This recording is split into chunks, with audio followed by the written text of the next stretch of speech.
Ini adalah puskesmas pembantu di Desa Sipatuhu, Kecamatan Banding Agung, Oku Selatan. Di puskesmas inilah Bidan Betty bertugas. Betty Salam binti Bairun, yang ketika itu berusia 45 tahun, yang berasal dari BK 6 Belitang, Oku Timur, telah lama bertugas di puskesmas tersebut sejak ia menikah dan mulai tinggal di desa itu. Almarhum suami Bidan Betty dulu adalah kepala puskesmas ini, namun beliau sudah 3 tahun lamanya meninggal dunia. Dari pernikahannya, Bidan Betty memiliki seorang anak laki-laki yang kini menjadi anggota polisi, yakni Bribda Raka, yang merupakan anggota Binmas Polres Oku, Sumatera Selatan. Dalam kesehariannya, Bidan Betty ini dikenal sebagai sosok yang ramah dan baik.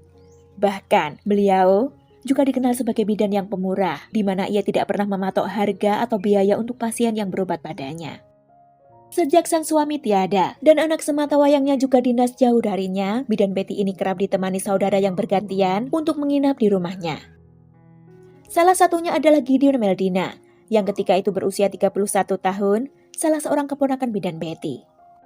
Kepada Gideon, Bidan Betty ini juga sangat sayang. Ia kerap menuruti apapun keinginan sang keponakan yang sudah dianggapnya sebagai anak sendiri. Saat Gideon meminta uang dengan alasan untuk modal usaha pun juga dituruti oleh Bidan Betty.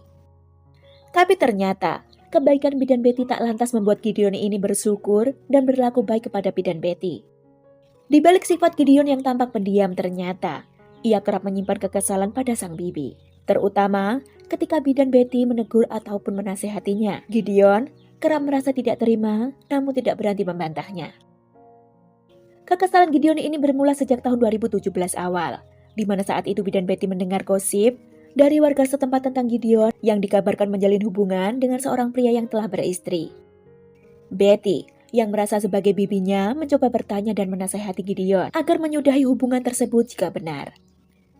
Tanpa disangka-sangka, Gideon membenarkan kabar yang menyebutkan bahwa dirinya memang berselingkuh dengan suami orang. Yang ternyata, si pria tersebut merupakan oknum sekdes atau sekretaris desa di Desa Bandar Agung, Kecamatan Bandar Agung, Oku Selatan. Betapa terkejutnya Bidan Betty ketika mendengar hal itu, apalagi Betty tahu sekdes yang dimaksud yang bernama Badriansyah yang ketika itu berusia 35 tahun, ternyata sudah memiliki istri dan anak. Setahu Betty, Badri sudah 8 tahun menjabat sebagai sekdes di desa tersebut dan sudah berstatus PNS. Tak ingin sang keponakan menjadi buah bibir di desa, Betty tak bosan-bosannya untuk terus menasehati sang keponakan. Namun, rupanya semua nasihat baik dari keluarga maupun tetangga sekitar pun tak digubris oleh Gideon maupun Badriansyah. Puncaknya, ketika Gideon dan Badri nekat nikah secara siri supaya tak terus-terusan digunjing oleh warga sekitar.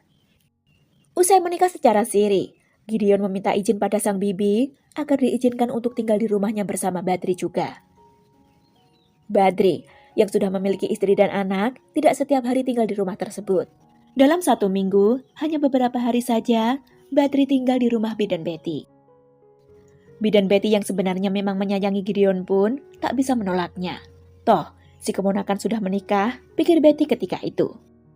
Usai menikah, Gideon berani meminjam uang sebesar 200 juta rupiah pada sang bibi dengan alasan, lagi-lagi untuk modal usaha.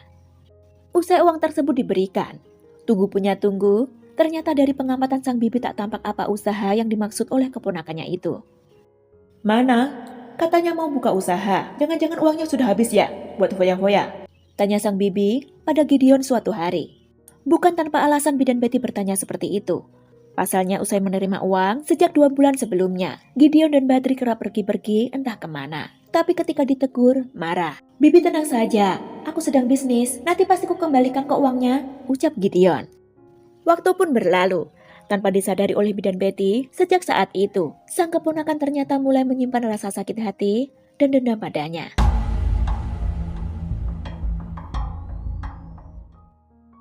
Rabu, 27 Februari 2019 sekitar pukul 15.00 waktu setempat. Gideon mengutarakan pada sang bibi bahwa ia ingin mengajaknya pergi jalan-jalan nanti sore. Bibi bisa kan? Ayolah, kita pergi jalan-jalan. Keliling kota juga tidak masalah, ucap Gideon pada Betty. Nanti ada 2 teman Bang Badri juga ikut katanya, tutur Gideon pada sang bibi. Betty yang sedang ada waktu longgar pun mengiyakan saja ajakan keponakannya tersebut. Tepat pada pukul 16.00 waktu setempat, Bidan Betty, Gideon bersama Badri pun mulai melajukan mobil Pajero Sport milik Betty dengan Badri sebagai sopirnya. Di perjalanan, Badri sempat mampir menjemput dua temannya yang menurut Gideon ingin ikut pergi bersama mereka. Dua orang ini adalah Asrul Mubarik dan Orizon. Ketika mobil kembali berjalan awalnya semua baik-baik saja. Mereka hanya berkeliling kota sambil mencari makan. Namun sekitar pukul 20.00, Gideon memberikan Ramon yang katanya obat manjur untuk mengobati keluhan bibinya yang belakangan sering sakit-sakitan. Tanpa rasa curiga, Betty meminum ramuan tersebut, yang seketika membuatnya lemas, hampir tak sadarkan diri. Melihat itu Gideon mulai khawatir. Namun kekhawatirannya bukan karena keadaan sang bibi. Namun justru, ia takut kelakuannya ketahuan. Karena ternyata, ramuan yang diminum bibinya tersebut rupanya sudah dicampur dengan racun oleh Gideon dengan harapan sang bibi akan langsung tewas. Karena ternyata hanya membuat Betty lemas, lalu Badri menghentikan mobil di tempat yang dianggapnya cukup sepi. Kemudian, dengan dibantu Orizon, Badri nyekek leher Betty sambil dipegapnya dengan bantal. Sementara Asrul hanya memegangi kakinya saja.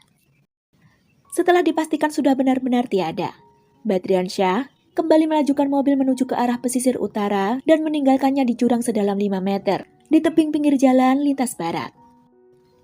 Kemudian, untuk menghilangkan jejak, mobil Pajero Sport milik Bidan Betty ditinggalkan mereka di dekat lapangan Kijang, Kecamatan Pesisir Tengah, Kabupaten Pesisir Barat. Lantas, mereka berempat pergi melarikan diri menuju Oku Selatan.